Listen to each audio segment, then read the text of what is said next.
Welcome top news today. There was no genius behind the prediction that the influx of Muslim migrants into Europe would cause a sharp rise in anti-Semitism and anti-Israel propaganda. The Muslim immigrant anti-Semites from Syria, Iraq and elsewhere didn't need President Donald Trump's recent recognition of Jerusalem as Israel's capital as an excuse to express the hate for Jews and Israel. They have been honed on jihad in their own mosques, through President Erdogan's demagoguery, and through the Arab media. The Washington Post reported December 20, 2017, that a recent survey commissioned by AJC Berlin found widespread anti-Semitism among refugees.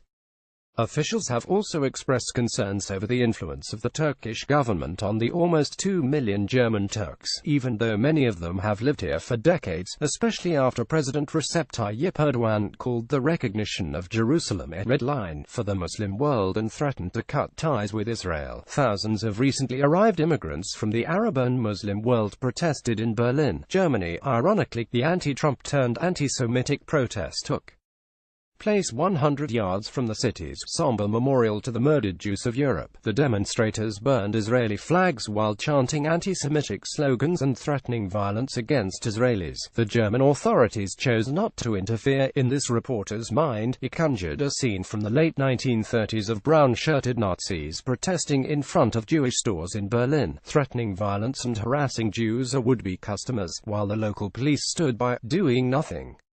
Chancellor Angela Merkel's invitation to over 1 million migrants to come to Germany, overwhelmingly Muslims from the Middle East, was bound to aggravate the already heightened anti-Semitism throughout Europe and Germany. Ms.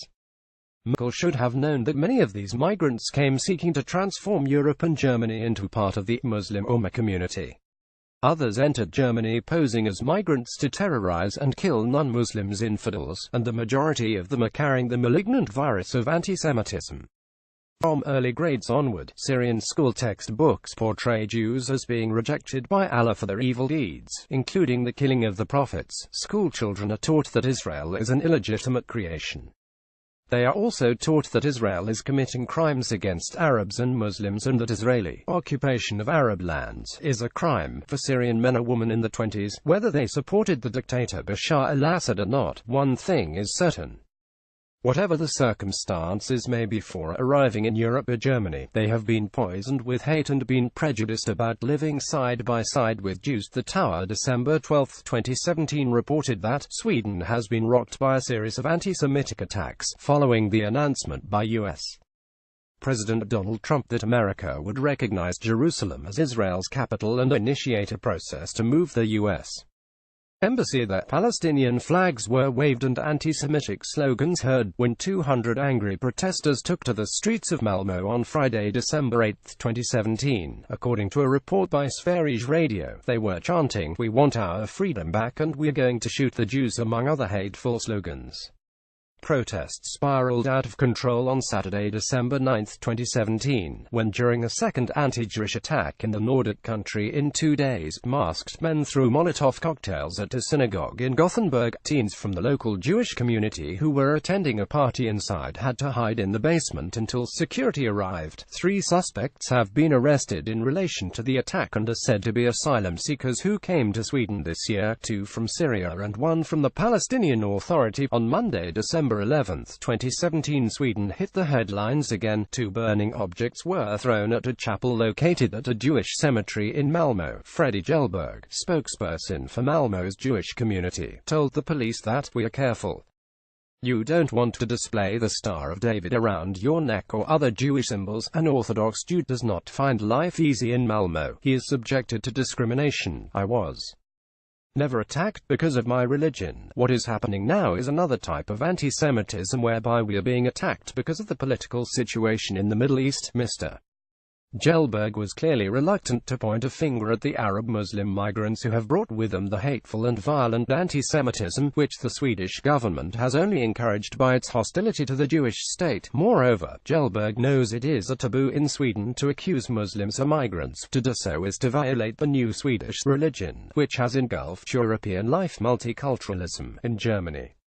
Jewish pupils are being bullied by Arab schoolmates, and Jewish elders offer advice on which districts it is risky to wear a skull-cap kippah. Chancellor Merkel's decision in 2015 to open the nation's arms to 1 million mostly Muslim refugees has created a double threat for Jews: rising anti-Semitism from the newcomer Muslim migrants, and a resurgent right-wing nationalist movement spawned by the arrival of so many immigrants.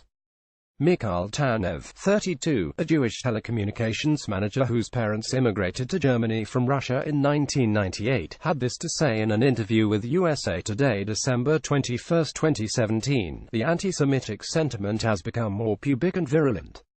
When I arrived in Germany, I never saw such displays." He added, "I never thought that could happen in the middle of Berlin," a reference to the protests and burning of the Israeli flags. "That's something you see in other parts of the world. It's really disturbing. It feels like we're being threatened because you never know how people will react further when something like this occurs." Last month, thieves made off with cobblestone-sized plaques embedded in sidewalks memorializing victims of the Holocaust. In 2016, Germany recorded 1,468 anti-Semitic incidents, an increase from previous years. According to a recent survey at the Bielefeld University in Western Germany, 62% of Jewish respondents said they experienced anti-Semitism in their everyday lives. 28% said they were victims of verbal attacks or harassment. The survey also points to an increase of anti-Semitism by Muslim immigrants. Rabbi Daniel Fabian, a Berlin rabbi, revealed that members of the Jewish Community Center have been spit upon and harassed by Muslim immigrants in predominantly Muslim neighborhoods since 2014. Although the rise of anti-Semitism was predictable with the arrival of over 1 million Middle Eastern migrants and refugees into Germany, the Merkel government has done little to weed out the Jew haters among the immigrants from Muslim countries. The German government must make the granting of asylum conditional on full vetting of possible anti-Semitic attitudes. Likewise, as German authorities screen for potential terrorists, they could assume that a Jafata from Syria or the Palestinian territories might be a potential terrorist. Admission of young families following background checks ought to be prioritized, while restricting the entry of single males aged 18-45. The families with young children will be educated with German and European values rather than Middle Eastern or Islamist values. Admitting more than 1 million Middle Eastern migrants into Germany, whose culture and upbringing threatens, once again, the lives of its Jews, cannot assuage German guilt over the Holocaust and the murder of 6 million innocent Jewish people.